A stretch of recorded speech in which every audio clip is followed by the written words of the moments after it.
Boa noite, pupilos e pupilas. Estamos aqui iniciando a nossa jornada do nosso canal no YouTube, Um Livro que Livra.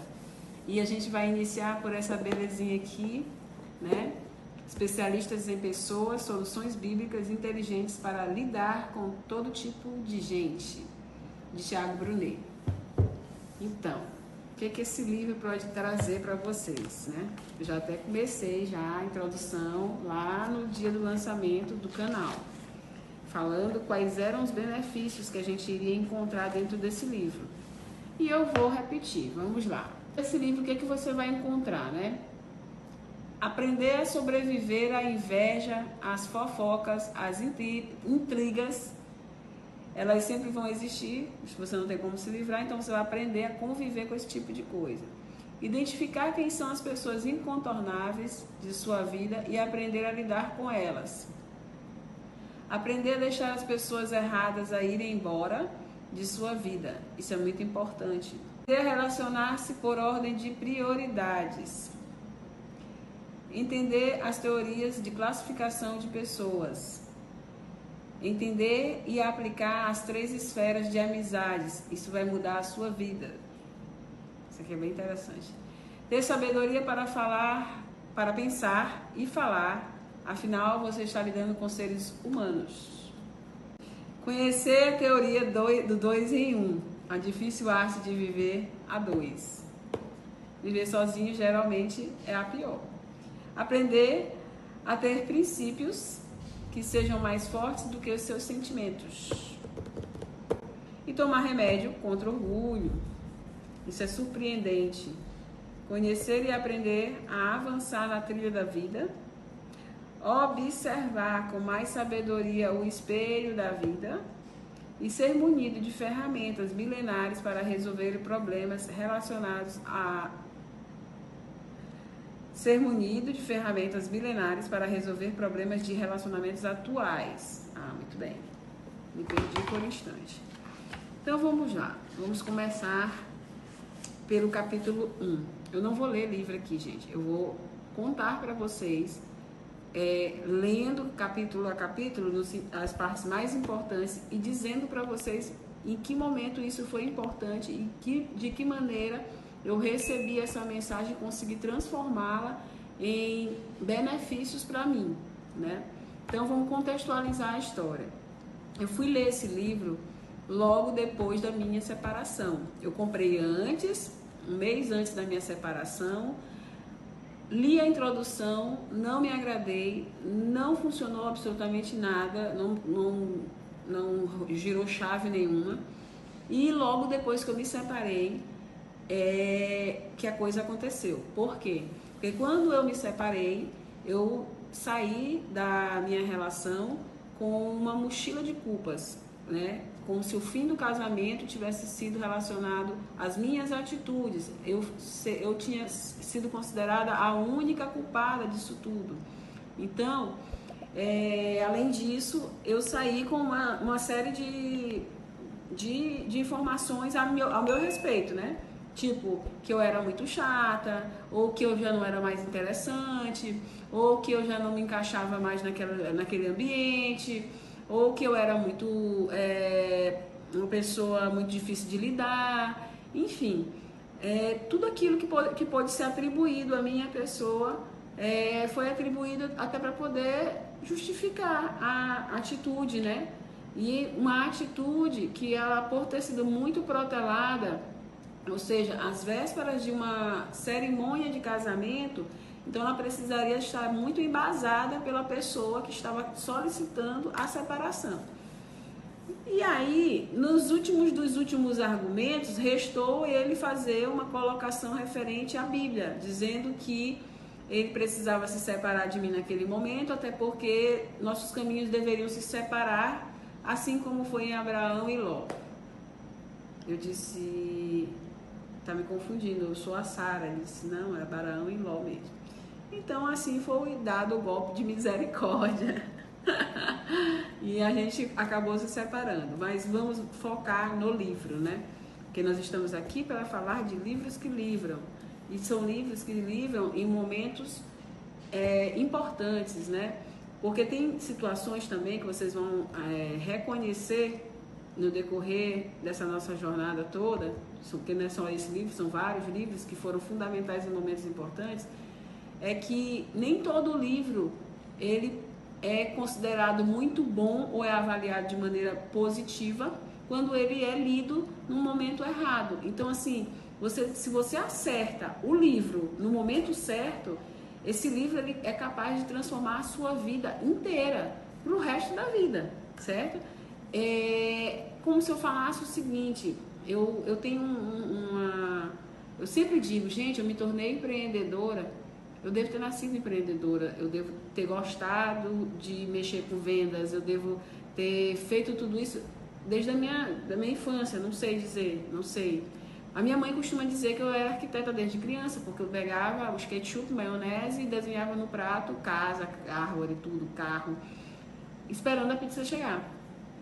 Então ela diz, não, minha filha, tu nasceu arquiteta, tu sempre foi arquiteta.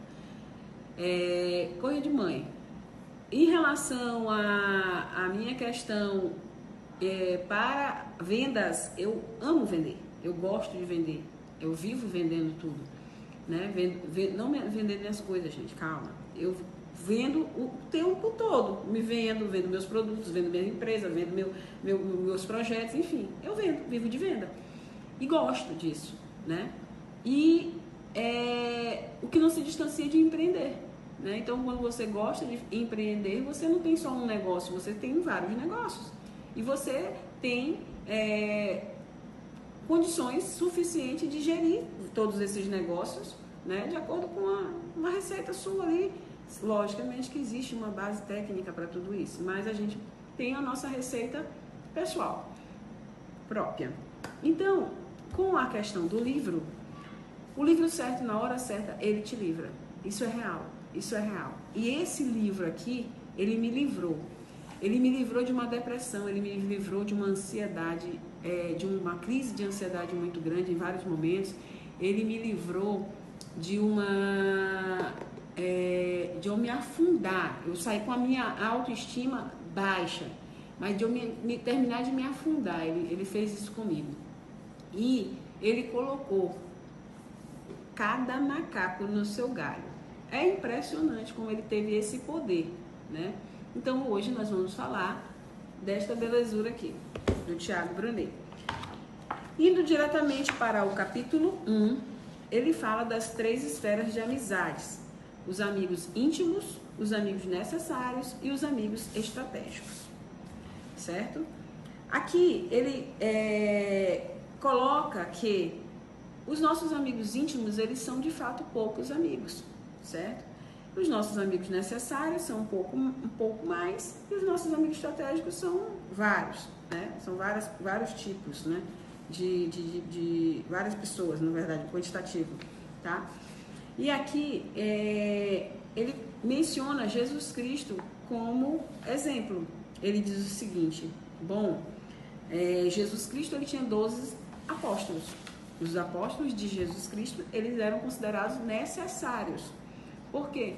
Porque através deles, eles conseguiriam disseminar a palavra, tudo aquilo que Jesus tinha para trazer de informação para nós, eles conseguiriam de maneira mais rápida, mais ampla, coisa que Jesus sozinho não iria conseguir. Então, eles foram os amigos necessários. Desses amigos necessários, ele elegeu 3 amigos íntimos, certo? Então, ele tinha aquele ciclo de intimidade, aqueles que sabiam absolutamente tudo sobre ele, né? E aí ele vem com os amigos estratégicos. Os amigos estratégicos são todos os outros, né? Os outros que eram amigos dos necessários, os outros que estavam ali, que ele realizava os milagres e que esses milagres eles acabavam sendo contados para outros povos, etc. Então, existiu essa classificação e assim foi que girou a minha chave. Eu entendi que eu estava misturando tudo. Aqui ele fala da constatação do motivo para que esse engajamento fosse fácil em relação aos livros, né? Aí ele diz assim: quem nunca se decepcionou com um amigo? Como os seres humanos são imprevisíveis, você nunca sabe onde virá sua facada nas costas. Por conta disso, muitos de nós carregamos raivas, ressentimentos, além de certamente já termos vivido discórdias causadas por pessoas. Jesus Cristo nunca errou com um ser humano algum. Ficou cerca de 3 anos treinando 12 amigos e foi traído por um deles, sem dó e nem piedade. Outro companheiro de jornada, dessa vez dos mais íntimos, que foi Pedro, negou Jesus 3 vezes e fugiu e disse que não conhecia. E quando Jesus passou por seu pior momento na cruz, somente um entre tantos amigos e seguidores tinha ficado ao seu lado para dar apoio moral, que foi João. Se isso aconteceu com um único homem que jamais cometeu um único ato de maldade, imagina com a gente, pelo amor de Deus. Aí a gente quer ser a celebridade desse mundo, né? O maior sofrimento de todos, pelo amor de Deus. Então, gente, se até Jesus Cristo, que foi um ser que só fez o bem para todo mundo, que foi um ser maravilhoso, magnífico, extraordinário, e que foi traído por um traidor, que ele já sabia que ia ser traído, ou seja, por um amigo da esfera necessária, ele foi traído por um amigo íntimo, ou seja, dos 3 que ele tinha, apenas os 4, ele tinha 4, mas dos 3 que ele tinha mais do dia a dia, ele foi traído por um deles, certo? E ele foi negado, né? E aí, no momento final da vida dele, ele só tinha um do lado dele. E ele viveu durante 3 anos com 12 apóstolos. Ele viveu com 12 pessoas, dia após dia. Então, no momento que você mais precisa, você não tem ninguém. Isso aconteceu contigo, Dani? Isso aconteceu na sua vida? Gente, eu posso dizer para vocês que no momento em que eu estava me separando, eu naturalmente eu fiz o quê? Eu me guardei, eu me protegi, eu me blindei. Eu tentei evitar comentar sobre o que estava acontecendo, selecionei algumas pessoas para que elas me dessem um suporte, diante da situação, porque eu nunca tinha passado por essa situação, eu não morava na minha cidade, eu não estava próxima dos meus parentes, dos meus amigos, do meu ciclo íntimo, então eu estava sozinha, completamente sozinha numa cidade, onde as pessoas que estavam ao meu redor, ou eram as pessoas que estavam ajudando a essa situação tomar uma proporção maior, ou eram pessoas que tinham suas opiniões formadas a respeito e que realmente não tinham interesse em tentar apaziguar a situação. E eu lembro que apenas 1 ou 2 pessoas, elas estavam com essa intenção real de tentar me ajudar, no sentido de tanto me proteger, quanto no sentido de aconselhar que aquilo dali era só uma fase e pronto. Mas as pessoas que realmente precisavam fazer isso, que a gente esperava que fizesse isso, que assumisse esse papel de conselheiro, elas não tomaram essa atitude, elas fizeram, foi o contrário, na verdade, elas simplesmente resolveram contribuir para a separação. E isso foi uma decepção muito grande para mim, principalmente para mim. Na verdade, eu me decepcionei com todo mundo. Diz assim, Dani, tu teve uma pessoa que tu não te decepcionou nesse teu processo de separação? Eu me decepcionei com muita gente, muita gente. Se eu fosse botar aqui na mão de 10, sobrou 1, eu poderia dizer que essa foi uma realidade. Então, quando eu saí dessa relação com toda a carga que eu tinha, já mencionei para vocês, de que eu era a única responsável e culpada por tudo isso que estava acontecendo,